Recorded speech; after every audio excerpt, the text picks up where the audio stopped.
नमस्कार, MP news के इस स्पेशल सेगमेंट में आप सभी दर्शकों का बहुत बहुत स्वागत है। ऐसा कहा जाता है कि जब सियासत की बात होती है तो उस पर बहस होना भी लाजमी है और यही बहस का एक हिस्सा होता है जिसमें हरदम एक नया पहलू निकलकर जनता के सामने आता है, समाज के सामने आता है। सियासत भी जरूरी है और समाज से जुड़ी जनता से सरोकार रखने वाली राजनीति भी जरूरी है, लिहाजा खबरों पर बहस भी जरूरी है। एमपी न्यूज पर आज से हम आपको बताएंगे हर वो खबर के पीछे का पहलू जो कि आपके लिए जानना है जरूरी, और करेंगे एक नए मुद्दे पर नई बहस। आज बहस में मेरे साथ मेरे दो सहयोगी यहाँ पर मौजूद रहेंगे। हमारे साथ रहेंगे एमपी न्यूज से कॉरेस्पॉन्डेंट संदीप मीणा, हमारे साथ रहेंगे एमपी न्यूज के रिपोर्टर राहुल पटेल। सबसे पहले बता दें कि आज हम बहस आखिर किस मुद्दे पर करने वाले हैं। तो दर्शकों के लिए जानना बहुत जरूरी है कि मध्य प्रदेश में लगातार सरकार बदलने के बाद मंत्रिमंडल गठन की कवायदें तो तेज थी, लेकिन इन दिनों मंत्रिमंडल से ज्यादा माथापच्ची चल रही है कि आखिर कौन होगा विधानसभा का नया अध्यक्ष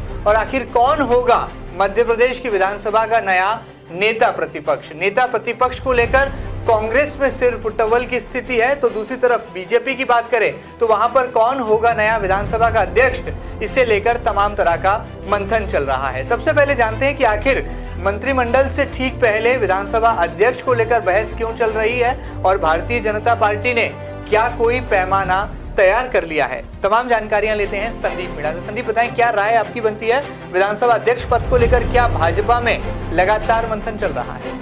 निश्चित तौर पर देखिए महेंद्र जी की जिस तरीके से लगातार मध्य प्रदेश की सियासत में शिवराज कैबिनेट के विस्तार की जो फैसले तेजी से चल रही है, उसी बीच अब एक और बहस छिड़ गई है कि आखिर मध्य प्रदेश की विधानसभा का अध्यक्ष कौन होगा। और विधानसभा अध्यक्ष पद के लिए जो रेस चली है, इस रेस में 3 नाम सबसे फिट बताया जा रहा है। सबसे पहला नाम आता है बुंदेलखंड से, जहां से गोपाल भार्गव का नाम सामने आ रहा है। वही विंध्य की अगर बात करें तो वहां से नागेंद्र सिंह नागौत का नाम सामने आ रहा है। मालवा अंचल से भी एक नाम बड़ा सामने आ रहा है, जगदीश देवड़ा का। तो ये तीनों नाम इस रेस में तेजी से दौड़ रहे हैं। लेकिन अगर देखा जाए तो जिस तरीके से मध्य प्रदेश में उपचुनाव होना है महेंद्र जी, तो कहीं ना कहीं भारतीय जनता पार्टी भी तमाम जो है सियासी सूझबूझ के साथ इस नाम पर भी विचार कर रही है कि आखिर किसे जो है विधानसभा अध्यक्ष पद से जो है नियुक्त किया जाए। तो अगर बात की जाए तो सबसे इस रेस में सबसे आगे जो नाम चल रहा है वो है गोपाल भार्गव का, क्योंकि गोपाल भार्गव के पास में 15 सालों से जो है वो लगातार शिवराज कैबिनेट में मंत्री रहे हैं, उसका अनुभव भी है।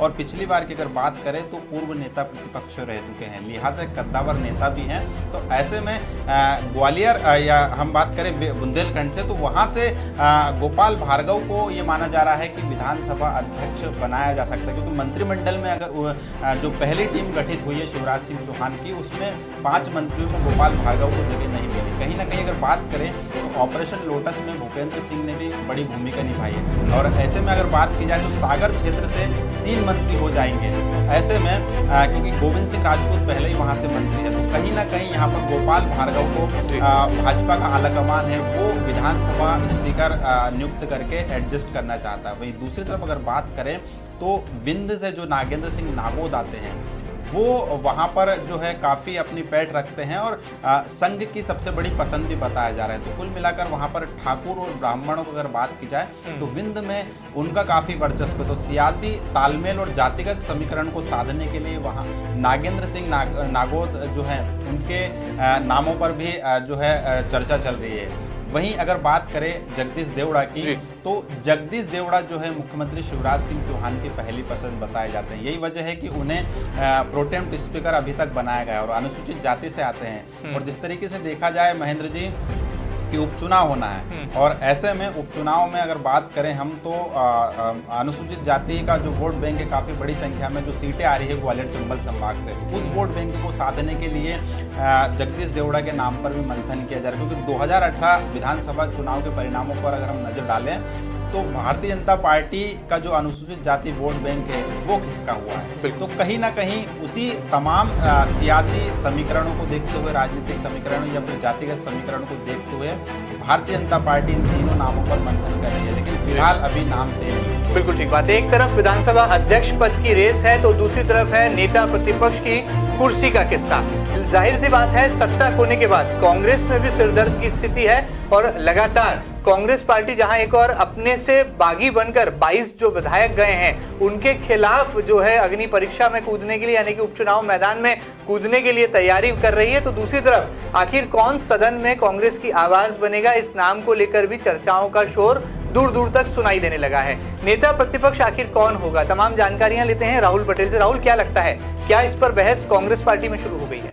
देखिए महेंद्र जी बिल्कुल सही कहा कि सत्ता खोने के बाद जो कांग्रेस के लिए सबसे बड़ी अपॉर्चुनिटी है इस समय वो है नेता प्रतिपक्ष कौन होगा, क्योंकि एक बड़ा अहम पद माना जाता है और विधानसभा के प्रोटोकॉल में विधानसभा अध्यक्ष, स्पीकर और नेता प्रतिपक्ष बड़े ही जिम्मेदाराना पद होते हैं। ऐसे में कयास लगाए जा रहे हैं कि इसमें पूर्व मुख्यमंत्री कमलनाथ जी खुद अपने यूं कहें कि ये प्रभार ले सकते हैं, या इस तरह के कयास भी लगाए जा रहे हैं कि उनकी कोई पसंद का व्यक्ति है जो नेता प्रतिपक्ष बन सकता है। वहीं सिलसिलावार यदि बात करें तो डॉक्टर गोविंद सिंह जो कि पूर्व मंत्री हैं और काफी दिग्गज नेता हैं और कांग्रेस में फिलहाल सबसे सीनियरों में उनकी गिनती होती है, और वो भिंड मुरैना क्षेत्र से आते हैं और उनका क्षेत्र में काफी दबदबा है और लंबा एक राजनीतिक अनुभव भी है। उसी को बैलेंस करने के लिहाज से मुझे लगता है निश्चित तौर पर उनके नाम पर मुहर लग सकती है। सोचे समझे और कहें कि समझदार नेता हैं, और जिस प्रकार से उनकी राजनीतिक यूं कहें कि एक पूरा सियासी कार्यकाल रहा है वो भी दिखाता है कितनी सीनियरिटी है और किस तरह से वो यूं कहें कि बयान देते हैं। तो कहीं ना कहीं कांग्रेस की ये भी मंशा होगी कि वो नेता प्रतिपक्ष बने, लेकिन जो चीजें सामने आ रही है महेंद्र जी उस पर गौर करना होगा कि पूर्व मुख्यमंत्री कमलनाथ चाहेंगे कि वो लगातार केंद्र की राजनीति में सक्रिय है, उनका दिल्ली आना जाना लगातार लगा रहता है, तो ये तो बाद में तय होगा कि कौन बनेगा। लेकिन फिलहाल जो खबरें आ रही है वही बताती कि जो सीएम कमलनाथ के पूर्व मुख्यमंत्री कमलनाथ की जो नजदीकी वाला व्यक्ति होगा उसे ये बड़ी जिम्मेदारी दिया जा सकता है। और फिलहाल जो बात करें तो पूर्व मंत्री सज्जन सिंह वर्मा, और अगर आदिवासी वोट बैंक को साधने की बात करें तो पूर्व मंत्री बाला बच्चन को भी इसमें शामिल किया जा सकता है। बहरहाल ये चर्चा है, लेकिन ये जो तमाम जो नाम सियासी परत पर तैर रहे हैं, अलग अलग जगहों पर नामों की चर्चा हो रही है, लेकिन मुझे लगता है आखिर जो निर्णय होगा वो पूर्व मुख्यमंत्री दिग्विजय सिंह और पूर्व मुख्यमंत्री कमलनाथ की आपसी सहमति से कोई फॉर्मूला निकलेगा, यानी दोनों चाहेंगे वही जो है नेता प्रतिपक्ष बनेगा। चलिए, बड़ी बात है विपक्ष में है, उसके बावजूद कांग्रेस में प्रतियोगिता तेज है, और शायद यही वजह है कि पूर्व मुख्यमंत्री कमलनाथ से लेकर पूर्व मंत्री डॉक्टर गोविंद सिंह की बात करें या सज्जन सिंह वर्मा की बात करें, ऐसे वो तमाम नाम हैं जो कि इस रेस में शामिल है। बहरहाल यहाँ पर जनता सब कुछ देख रही है। मध्य प्रदेश की 7.5 करोड़ जो जनता है वो जनार्दन की भूमिका में है। बीजेपी में विधानसभा अध्यक्ष पद को लेकर बहस चल रही है, तो कांग्रेस में बहस चल रही है कि आखिर कौन होगा नेता प्रतिपक्ष। अब जरूरी है इन खबरों पर बहस की शुरुआत करते हैं। संदीप, सबसे पहले क्या लगता है, यदि गोपाल भार्गव को मौका मिला तो क्या सागर से आते हैं इसलिए मौका मिलेगा, या भूपेंद्र सिंह को मंत्री बनाना है इसलिए जो है गोपाल भार्गव को विधानसभा अध्यक्ष बना दिया जाएगा, या फिर इसके पीछे राज की बात कुछ और है? जगदीश देवड़ा जो कि सीएम शिवराज सिंह चौहान की पसंद माने जाते हैं, या नागेंद्र सिंह नागोल जो कि राष्ट्रीय स्वयंसेवक संघ की पृष्ठभूमि से आते हैं? निश्चित तौर पर देखिए महेंद्र जी की यहाँ पर अगर बात करें सागर की, तो सागर से पहले ही गोविंद सिंह राजपूत को जो है मंत्री बना दिया गया है। और जिस तरीके से मध्य प्रदेश का सियासी मिजाज बदला है, ज्योतिरादित्य सिंधिया जब से कांग्रेस का हाथ छोड़कर अपने 22 पूर्व विधायकों के साथ भारतीय जनता पार्टी में शामिल हुए हैं, उसके बाद से कहीं ना कहीं भारतीय जनता पार्टी को अब अपने नेताओं को तो देखना ही देखना है, लेकिन साथ में सिंधिया समर्थक के जो पूर्व विधायक है उनको भी कहीं ना कहीं तवज्जो देना है। लिहाजा यही कठिनाई भारतीय जनता पार्टी के सामने खड़ी हो रही है महेंद्र जी, क्योंकि मंत्रिमंडल का जब विस्तार होगा तो जिस तरीके से हमारे पास बार बार ये खबर आ रही है करीब 10 से 12 सिंधिया समर्थक जो पूर्व विधायक है उनको मंत्री पद से नवाजा जाएगा। तो कुल मिलाकर ऐसे में कई भारतीय जनता पार्टी के जो ऐसे नेता हैं जो अपने सियासी भविष्य को लेकर चिंतित है, और ऐसे में जिस तरीके से अगर गोपाल भार्गव की बात की जाए काफी कद्दावर है और उनके पास एक बड़ा, लेकिन नागेंद्र सिंह नागौर भी संघ की पृष्ठभूमि से आते हैं, जगदीश देवड़ा तो फिलहाल में प्रोटेम स्पीकर हैं, तो वो आखिर क्यों इस रेस में पीछे है? बिल्कुल, देखिए यहाँ पर क्योंकि जिस तरीके से बात की जाए तो उपचुनाव होना है, और ऐसे में जगदीश देवड़ा की बात करें तो वो मालवा अंचल से आते हैं और मालवा में करीब जो है 5 सीटें आ रही है। तो ऐसे में कहीं ना कहीं जिस तरीके से बात की जाए कि ऑपरेशन लोटस जब चला था वहाँ पर गोपाल भार्गव नेता प्रतिपक्ष थे, और ऐसे में जिस तरीके से मध्य प्रदेश में सरकार बनी है तो कहीं ना कहीं उनका भी एक बड़ा रोल रहा, लेकिन जगदीश देवड़ा को भी नज़रअंदाज नहीं किया जा सकता है, क्योंकि वो भी एक अनुसूचित जाति से आते हैं और उनके साथ जो है एक बहुत बड़ा वोट बैंक है, तो कहीं ना कहीं यहाँ पर उनका नाम भी सामने आ रहा है। लेकिन फिलहाल जिस तरीके से देखा जाए, जो अनुभव है वो गोपाल भार्गव का काफी जो सियासी अनुभव है वो भारी पड़ता हुआ नजर आ रहा है। लेकिन संदीप, यहाँ पर एक सवाल ये भी है कि क्या गोपाल भार्गव राजी होंगे, क्योंकि वो तो नगरीय प्रशासन जैसे बड़े मलाईदार मंत्रालय पर उनकी नजर है, क्योंकि वो सरकार में ग्रामीण पंचायत कल्याण मंत्री भी रह चुके हैं और लगातार उनका दावा जो है कैबिनेट मंत्रिमंडल में बहुत पुख्ता देखा गया। तो क्या वो राजी होंगे विधानसभा?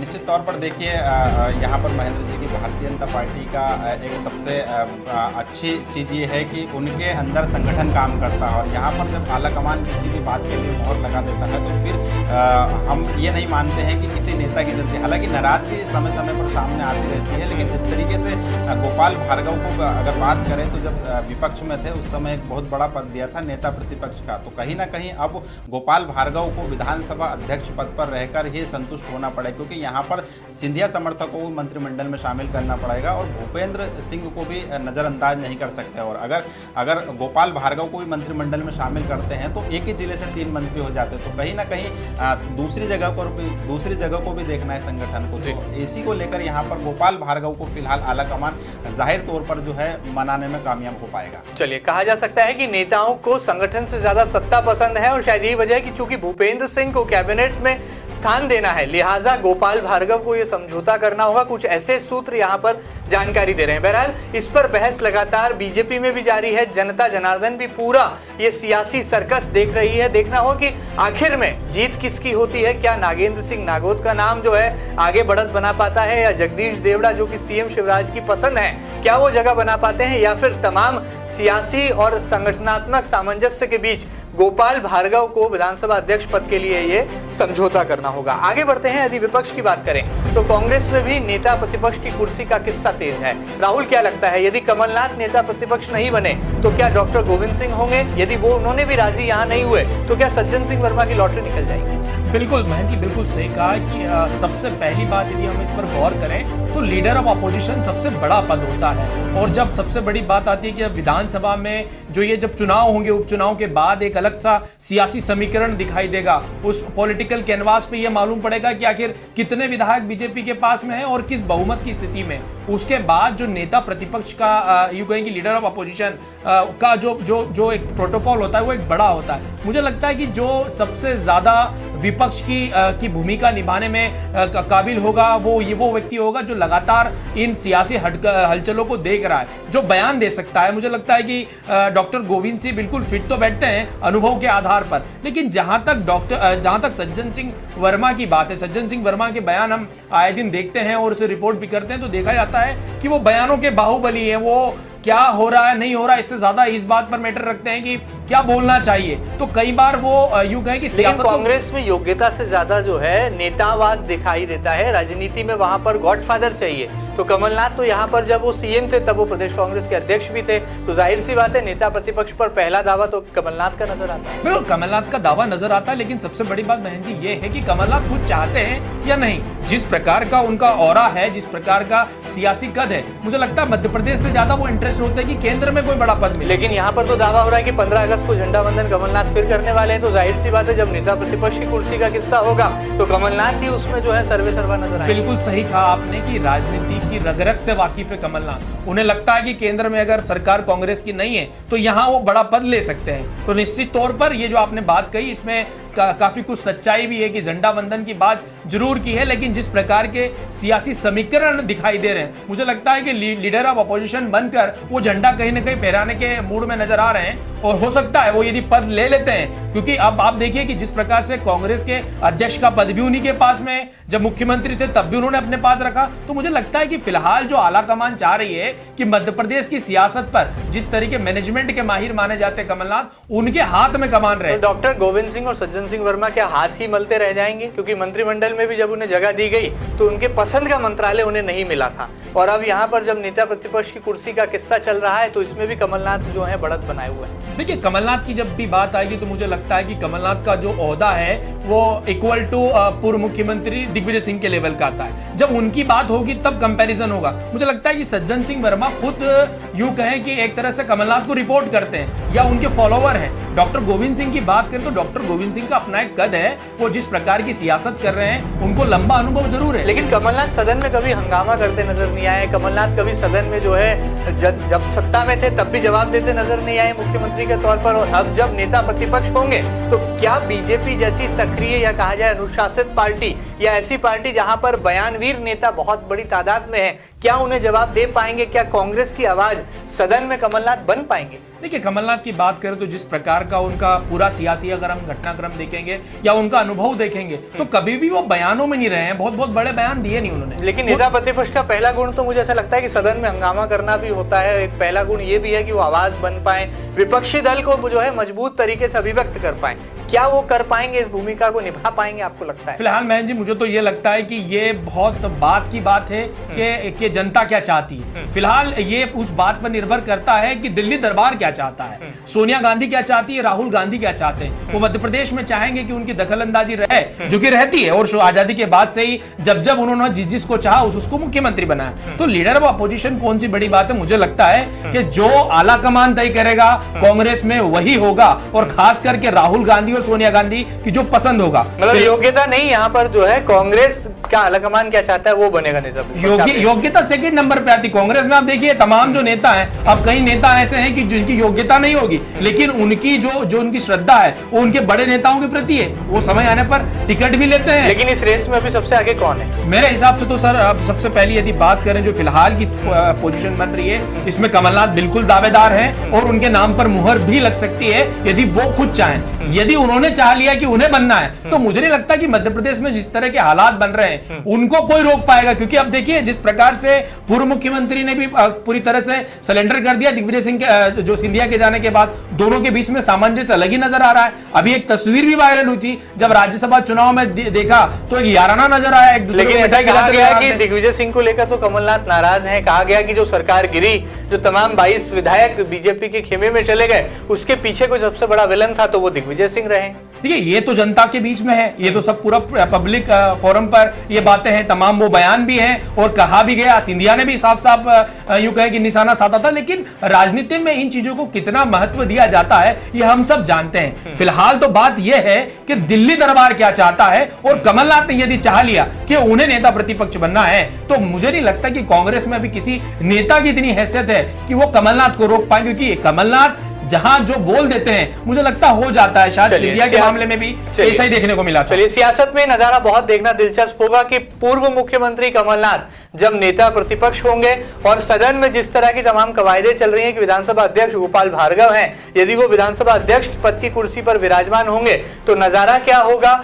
क्या पूर्व मुख्यमंत्री वर्तमान मुख्यमंत्री शिवराज सिंह चौहान को घेर पाएंगे, सदन में विपक्ष की आवाज को बुलंद कर पाएंगे, और मध्य प्रदेश की राजनीति में विधानसभा अध्यक्ष पद की गरिमा को गोपाल भार्गव कितना बढ़ा पाते हैं, और नेता प्रतिपक्ष की भूमिका को क्या कमलनाथ पूरी तरह से निभा पाते हैं? सब कुछ देखने के लिए आपको इंतजार करना होगा उस तारीख का जब इन तमाम पदों पर ऐलान होगा और राजनीतिक दल अपने नुमाइंदे यानी कि अपने चेहरे जनता की सेवा के लिए, जनता से सरोकार रखने वाली राजनीति के लिए सदन में भेजेंगे। फिलहाल आपको इंतजार करना होगा और इसके लिए भी इंतजार करना होगा कि मध्य प्रदेश की वर्तमान शिवराज सरकार का नया मंत्रिमंडल कैसा होगा, और इस मंत्रिमंडल कवायद के साथ ही तय हो जाएगा कि विधानसभा अध्यक्ष कौन बनना है और तय हो जाएगा कि नेता प्रतिपक्ष कौन होगा। और आने वाले उपचुनाव के नतीजों के बाद यह भी तय हो जाएगा कि मध्य प्रदेश में आखिर आने वाले 3 सालों के लिए सरकार किसकी होगी। एमपी न्यूज के इस स्पीड डिबेट में फिलहाल इतना ही। एक खास कार्यक्रम आपको कैसा लगा हमें जरूर बताइएगा, और इस खास प्रयास में यदि कोई सुधार की है गुंजाइश तो हम तक जरूर पहुंचाइएगा। फिलहाल दीजिए इजाजत और लगातार देखते रहिए आपका अपना न्यूज चैनल एमपी न्यूज। नमस्कार।